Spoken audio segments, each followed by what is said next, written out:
આપણા અંશુભાઈ વિચારમાં પડી ગયા કે આ હર્ષિલ શું કરે છે, ખબર નથી પડતી કઈ. હવે મહાદેવના દર્શન કરીને આવીને તો ધન્યવાદ આ પરેશભાઈને, કેમ કે એમને મને ઈ બીલીપત્ર આપ્યું જેની ઉપર જે ચંદન લાગેલું છે ને એ ત્યાં શિવલિંગ ઉપર લાગેલું હતું. મહાદેવના આશીર્વાદ લઈને અમે લોકો પહોંચી ગયા ત્રિવેણી સંગમ. અહીંયા જલ ચડાવીને પછી અમે લોકો જઈએ છીએ હિંગળાજ માતાની ગુફા જોવા. એક હિંગળાજ છે ને પાકિસ્તાનની બોર્ડર ઉપર બેઠી હતી, જયારે બોમ્બ ફેંકવામાં આવ્યા હતા ને ત્યારે બોમ્બ ફૂટવા નહોતા દીધા. એ છે હિંગળાજ. તો એક ક્યાં છે અને એક અહીંયા છે ગુફા. તો ચાલો આપણે અંદર ગુફાની વિઝિટ કરીએ.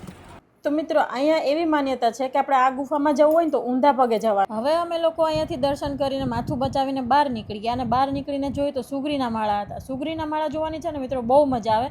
અને એનું કેવું છે, એ કૂવામાં જ માળો બનાવે અને માળો એટલો પરફેક્ટ હોય કે એક તીનખું એનું આગું પાછું ન હોય. માળો જોઈને બહાર નીકળતા ને તો અહીંયા આપણા ફોલોવર્સ મળી ગયા. મને એમ હતું કે મને કોઈ નહીં ઓળખતું હોય, પણ આ લોકોની લાગણી જોઈને મને બહુ મજા આવી ગઈ. મિત્રો આવો ને આવો પ્રેમ અને સપોર્ટ દેતા રહેજો. હવે અહીંયાથી અમે લોકો નીકળી ગયા ભાલકા તીર્થ, જ્યાં આગળ શ્રી કૃષ્ણ ભગવાનને જરા નામના પારધીએ તીર માર્યું હતું. મિત્રો આ મંદિર જોઈને એટલી તો ખબર પડે કે કર્મથી કોઈ છૂટી નથી શકતું, ખુદ ભગવાન ન છૂટી શકે. પ્રસાદી લઈને હું બહાર જતી હતી ને ત્યાં મને પાણીપુરી દેખાઈ ગયા. એટલે તમને તો ખબર જ છે કે પાણીપુરી દેખાય એટલે મારે બ્રેક લાગી જ જાય અને મોઢામાં પાણી જેટલું બધું આવી ગયું ને તો મારે ખાવી જ પડી, કેમ કે જ્યાં સુધી હું ખાવ નહીં ત્યાં સુધી મને પછી બીજું કાંઈ હુજે જ નહીં. પછી અમે પહોંચી ગયા પરેશભાઈના ત્યાં દેવાશીષ ઓટોમાં, અને ત્યાં આપણો નાનકડો ફોલોવર છે એની જોડે ફોટા પડાવીને પાછા અમે પરેશભાઈના ઘરે પહોંચી ગયા. મિત્રો ગુજરાત ટ્રીપનો પહેલો દિવસ ભારતીબેનના ઘરે શાંતિથી પૂરો થાય છે. તો મળીએ આપણે કાલે.